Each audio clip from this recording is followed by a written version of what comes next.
In San Francisco, some encouraging news when it comes to the fentanyl crisis. New data shows in the final months of last year, the number of overdose deaths were going down. KTVU's Christian Captain live tonight in San Francisco with more on the story. Christian?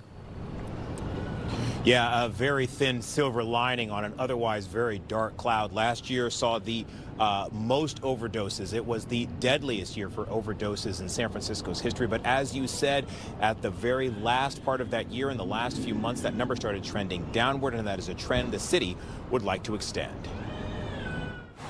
2023 set a grim benchmark for deadly overdoses in San Francisco. In all, the city tallied 806 overdose deaths over the course of the year. It's been a tragic year for overdoses because more people have died this year than ever before. Well, the city set that all-time high benchmark for deaths. As the year drew to a close, the number of overdose deaths began trending downward. 84 deaths in January, 88 in August. By December, that number had dropped to 52 overdose deaths. On social media, Mayor London Breed noted the record number of deadly overdoses. In a series of posts, she said the city must continue to offer treatment programs and that, quote, "We are also enforcing drug laws to shut down open-air drug markets." The downward trend roughly coincides with the increased federal, state, and local law enforcement crackdown in the city. City officials say it's too early to attribute the trend to increased enforcement. One thing public health leaders are saying is that there needs to be adequate treatment programs for those battling addiction available the moment they decide to seek help. We call on our legislators to make greater investments in behavioral health care, both mental health and substance use treatment.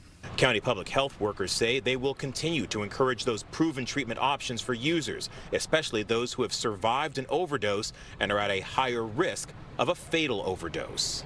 In 2024, DPH will continue to expand treatment access and implement programs to help people get into care and to help us understand and respond more effectively and more timely. Peer addiction specialists say the key to reducing overdose deaths is treatment and having consistent and persistent care and wraparound services available for those struggling with addiction so that the moment they decide they need help, that help is available. We're live in San Francisco. Christian Captain, KTVU, Fox 2 News. Yeah, I'll be curious to see what the numbers are, at least the first couple of months of this year. Hopefully that trend continues into 2024. Christian, thank you for that.